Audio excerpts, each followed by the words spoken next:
Morning बच्चों, आज 6 जुलाई। आज हम स्कूल में ही हैं। तो आज सबसे पहले तो आपको जो नया मंथ शुरू हुआ है श्रावण मास का, श्रावण मास के पहला सोमवार है और इसमें जो है हमारे श्री जो भगवान हैं शिव शंकर, तो उनकी जो है पूजा की जाती है और जलाभिषेक भी होता है। तो उसी के साथ साथ दूसरा, जैसे कि आपको मालूम है कि इस मंथ में जो है वन महोत्सव भी शुरू हो गया है। तो आपको पहले भी बताया गया था, तो वनों के बारे में आप अच्छी तरह से परिचित हो और छोटी कक्षाओं से पढ़ते आ रहे हो। तो हमारा आपसे ये कहना है बच्चों, और सभी आपके परिवार में भी हैं, आप एक पौधा अवश्य लगाएं इस महीने में। उससे बहुत सारी जो है पर्यावरण का शुद्ध होती है और हमको जो है पौधों से तो जो लाभ हैं आपने तो आप जानते हैं। तो इसी बात को आगे बढ़ाते हुए अब हम अपने टॉपिक पर आ जाते हैं। जैसे कि चैप्टर 6 चल रहा है। चैप्टर 6 में अभी आपकी 2 एक्सरसाइज कंप्लीट हुई हैं, 6.1 और 6.2। 6.2 में अभी आपको पढ़ाया गया था इंक्रीजिंग एंड डिक्रीजिंग फंक्शन और उस पर प्रॉब्लम भी सोल्व कराई गई थी। आज का जो टॉपिक है हमारा इजी है टॉपिक, उसका नाम है एक्सरसाइज 6.3 के जो अंतर्गत आता है उसको बोलते हैं टेंजेंट एंड नॉर्मल। इसका जो टॉपिक है, जैसे कि आप छोटी कक्षाओं से पढ़ते आ रहे हो, क्लास 10th में भी आपने स्पर्श रेखा का नाम सुना था कि जैसे कि आपने वहां पर एक सर्कल था, वृत्त, और वृत्त पर कोई बिंदु लिया था और वृत्त को के उस बिंदु को, परिधि पर जो बिंदु था उसको टच करती हुई जो रेखा जाती थी उसको ही बोलते थे स्पर्श रेखा बच्चों। तो यहाँ पर फिगर वृत्त है, वो कुछ भी हो सकता है, वो पैराबोला भी हो सकता है। आपने जो है उसमें पढ़ा है 11th क्लास में परवलय के बारे में। यदि उस पर हम कोई बिंदु लें और उस बिंदु से जो है टच करने वाली जो रेखा है वो क्या कहलाएगी? ये भी स्पर्श रेखा है। तो किसी भी कर्व के ऊपर हम जो भी बिंदु लेते हैं और उसको टच करती हुई जो रेखा जाती है उसको कहते हैं स्पर्श रेखा, टेंजेंट। इसी प्रकार से हम कोई भी वक्र ले लें, जैसे कि हमने ये वक्र ले लिया, ठीक है, और इस पर हमने एक रेखा खींच दी, तो ये वाली जो रेखा है और यहाँ पर कोई बिंदु है P और जिसके कोऑर्डिनेट है x1 y1 बच्चों। तो इसको P बिंदु पर ये जो रेखा है ये स्पर्श रेखा कहलाएगी। अब ये स्पर्श रेखा x अक्ष के साथ कितने अंश का कोण बनाती है वो आपको बताया गया था 11th क्लास में कोऑर्डिनेट के चैप्टर में। जो x अक्ष की वामावर्त घन दिशा से बनाया गया कोण थीटा, तो यहाँ पर m से प्रदर्शित करते थे, वो हो जाता रेखा का ढाल। तो यहाँ पर स्पर्श रेखा का ढाल कहलाएगा स्लोप ऑफ द टेंजेंट। तो m बराबर क्या होता था वहां पर? tan theta. यहाँ पर चूंकि हमको एक क्या दे रखा है, वक्र दे रखा है, वक्र दे रखा है तो कोई फंक्शन दे रखा है, यानी fx कोई फंक्शन है। और fx का जब किसी वक्र का और उस पर जाती स्पर्श रेखा का आप जो है स्लोप निकालोगे तो आप उसको जो है क्या कर दोगे, उसका अवकलज ज्ञात करोगे। यदि आप इंग्लिश में देखें तो derivative of a function, derivative of a function का मतलब उसका अवकलज ज्ञात करना है फलन का। किस पॉइंट पर? एट ए पॉइंट जो हमको गिवन पॉइंट दिया हुआ है x1 y1, give us A slope of A tangent. उससे हमको टेंजेंट की प्राप्ति हो जाती है। तो स्लोप ऑफ ए टेंजेंट यानी कि स्लोप ऑफ ए टेंजेंट कहलाता है f डैश x, और f डैश x को आप dy अपॉन dx भी बोलते हो।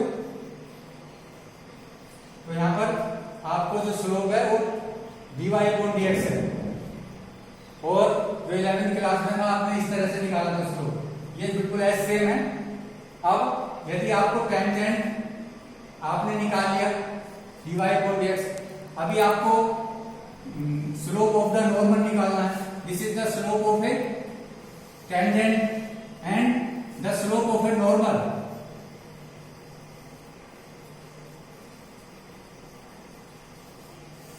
स्लोप ऑफ ए नॉर्मल निकालना है तो इसके लिए क्या होगा, जैसे कि आप वहां पर करते थे -1/n करते थे, -1/n, तो ठीक उसी प्रकार से यहाँ पर भी क्या हो जाएगा, -1/n के स्थान पर क्या आ जाएगा, dy/dx।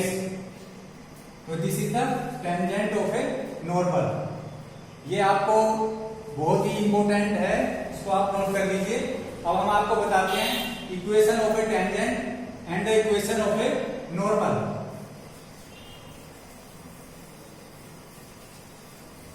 यदि आप सही मायनों में बच्चों देखेंगे तो क्या है ये टेंजेंट, अरे tangent is a straight line, और यदि हम इस पर परपेंडिकुलर खींच दें इस पॉइंट से होता हुआ जो इसको टच कर, जो इसको कांटेक्ट में है और आगे बढ़ते हुए, ये क्या कहलाएगा, ये नॉर्मल है। तो this is the straight line and also this is the straight line. और स्ट्रेट लाइन का इक्वेशन आपने 11th क्लास में क्या पढ़ा था, जब हमारे पास x1 y1 होते थे और हम कहते थे रेखा का समीकरण लिखो, तो आप ये तो लिखते थे बच्चों y minus y1 equal to m bracket x minus x1। 11th class में आपने यही तो पढ़ा। अब सेम यूज यहाँ पर इसका हो जाएगा। तो this is the straight line, स्पर्श रेखा यानी कि tangent.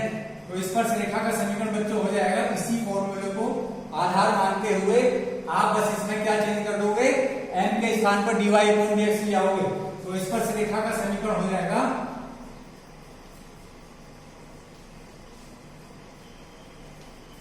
y minus y1 equal to m के स्थान पर dy/dx bracket x minus x1। तो ये हो गया स्पर्श रेखा का समीकरण। अब आपको निकालना है अभिलंब का समीकरण।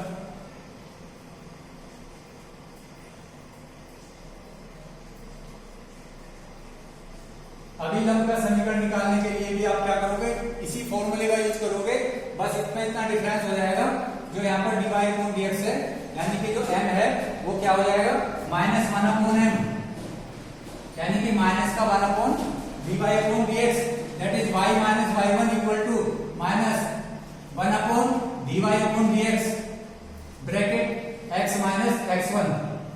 आप इसकी इधर मल्टीप्लाई करोगे और प्लस करोगे तो इसका इक्वेशन क्या आ जाएगा, y minus y1 bracket dy/dx plus x minus x1 equal to 0।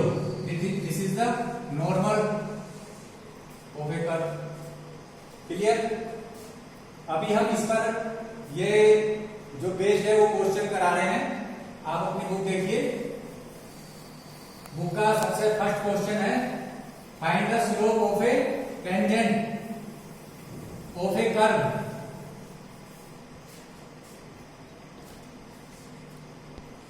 बच्चों देखिए कुछ प्रॉब्लम्स हम ले रहे हैं।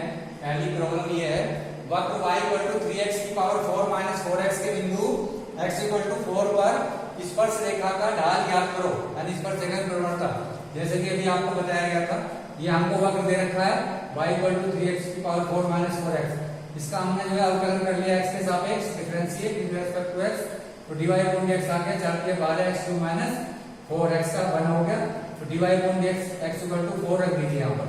तो इसे सोल्व करके 768 माइनस 4 764 आ गया। तो ये तो बहुत इजी क्वेश्चन था। थोड़ा सा ये वाला क्वेश्चन देखिए, क्वेश्चन नंबर 5, इस पर जरा देखिए, थीटा बराबर π/4 पर वक्र हमको क्या दे रखा है, this is the parametric equation. एक चैप्टर आपको पढ़ाया गया है इससे पहले, चैप्टर नंबर 5 में। इस टाइप का जब हम निकालते हैं x इक्वल टू 1 और cos क्यूब दे रखा है हमको, वक्र के जो निर्देशांक दिए हुए हैं x equal to cos cube theta. तो इसको differentiate with respect to x मत करना, यहाँ पर जब यहाँ पर t होता तो t से करते, थीटा है तो थीटा से करेंगे। Differentiate with respect to theta, we get dx upon d theta equal to x की पावर n के फॉर्मूले से करेंगे तो क्या आ गया, 3a cos square theta multiply, अब cos थीटा करना है d अपॉन d थीटा, तो आ गया माइनस का sin थीटा ब्रैकेट में। dx अपॉन d थीटा आपने निकाल दिया। इसी टाइप से दूसरा कोऑर्डिनेट क्या है, y equal to a sin cube theta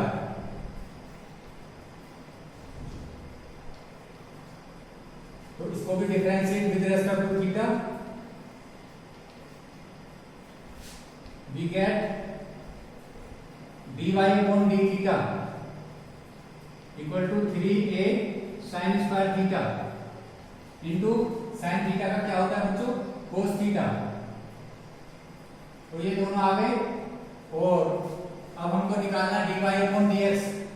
इधर देखिए dy upon dx इक्वल टू dy upon d theta upon dx upon d theta.